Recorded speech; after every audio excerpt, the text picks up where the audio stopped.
In the future, every major city will have a high-altitude blimp tethered to a cable with ground-penetrating radar that looks right through your walls and gives the government a black and white image. We live in a post-9/11 world, security higher, we're a country at war. Not an ideal situation for anyone, but there are some that say if we have another terrorist attack on American soil, the U.S. will be under martial law. On the phone, we have with us the man you just saw in the video. That is Alex Jones, a man who is set forth to expose these supposed indiscretions by the government. We also have with us terrorism law expert Jeff Addicot with us. Thank you both for joining me this morning. Thanks for having me.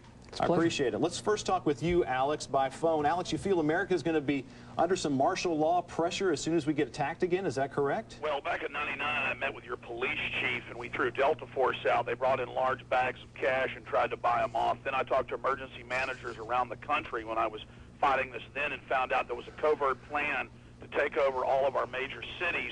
Now that's been in the Associated Press. The Homeland Security Committee in Congress, with the highest level security clearances, are not allowed to see the details of PDD 51 signed May 9th of this year that literally makes the president a dictator. And last year, the president funded the John Warner Defense Authorization Act for domestic oppression of the American people. It actually says that it is for domestic insurrection and rebellion. This has nothing to do with terror. This is the military-industrial complex waging war on the people. Let's talk about that presidential directive number 51 that you're talking about. Mr. Addicot, he's talking about the one that basically gives the president some power to go in case of an emergency and establish some sort of order. Right. Is it as bad as Mr. Jones calls it? I don't think so. He's a lawyer for the people that were there in '99. Presidential directives are nothing new. I mean, the Clinton administration had a continuity PDD itself, and this president has simply replaced that one with this one. It's interesting because a lot of the annexes to the document are classified, so I don't know how this gentleman has had access to those where he can tell us about what it says.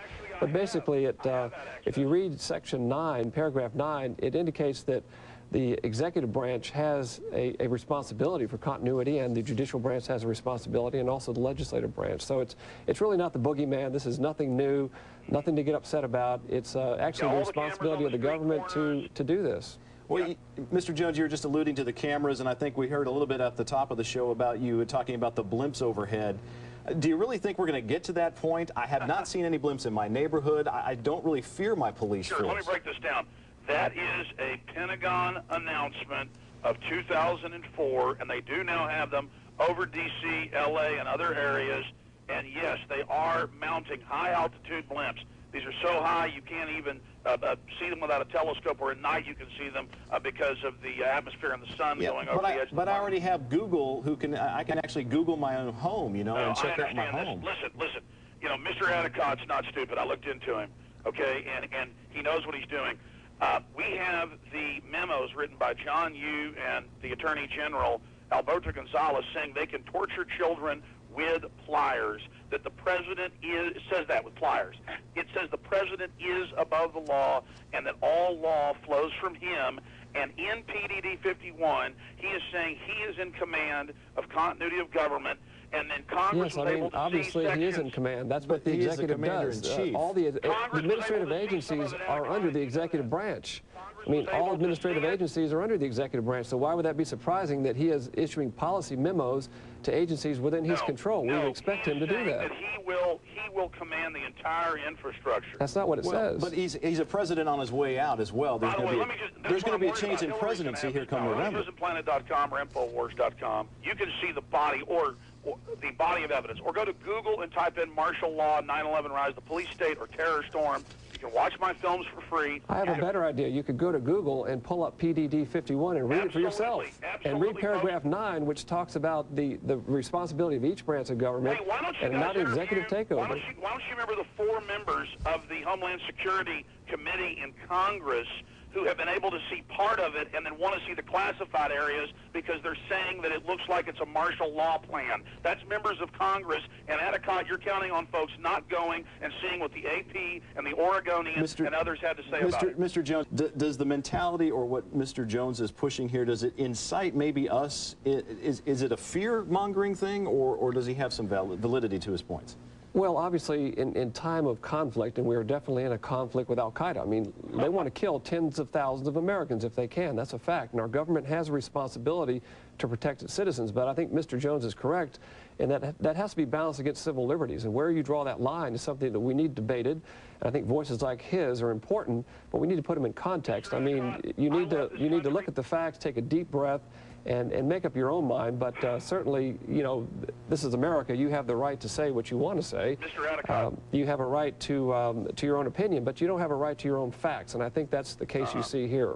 You know what? I can prove my facts. We have members of Congress who are concerned about this. We have Republican and Democratic, liberal and conservative top lawyers across the country saying this country's going into martial law. Bob Woodward last year was in San Antonio and said he thinks we're going into a dictatorship. That was in the front of the newspaper. I'm not the only one that's worried about this. By the way, the borders are still wide open, but the American people are being harassed and controlled.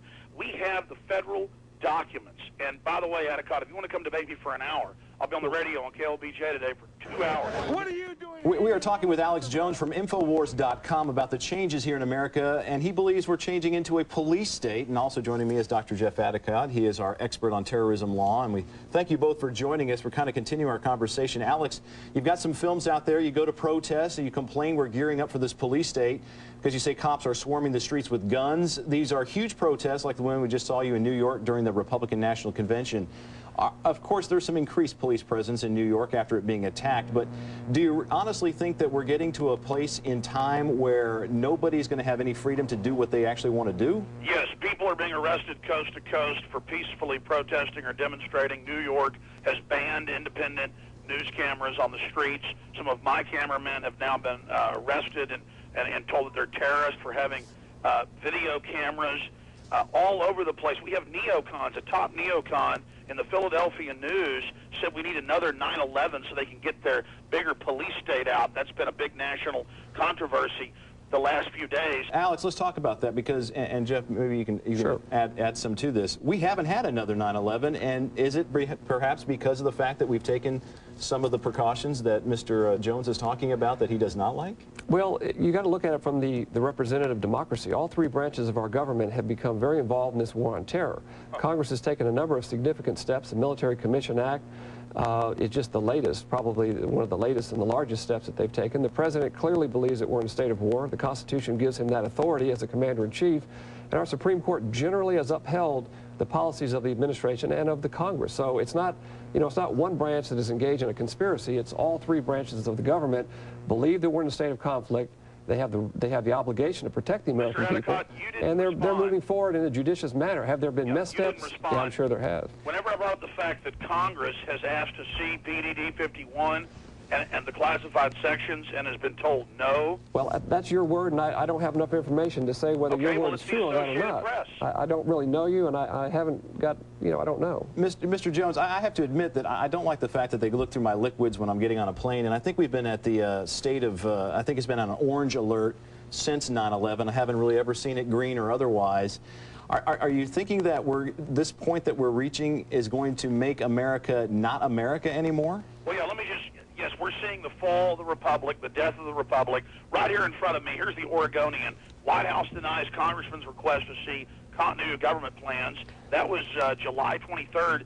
Since then, the entire committee and the chairman, these are the guys that go into the bubble. But I don't know if I want everybody knowing what we're doing behind the scenes anyway. The executive, just like when somebody burned the Reichstag, Hitler had to not let the Reichstag know what was going on anymore. Mr. Addicot, I want to ask you a question because this is important. Well, make it quick, because we've got to wrap this up. Okay, I will. Do you support the John Yoo and the Attorney General's memos that said that they could torture children with pliers? Yeah, your rendition of that is totally fallacious, and obviously we need much more time to talk about the issue of torture.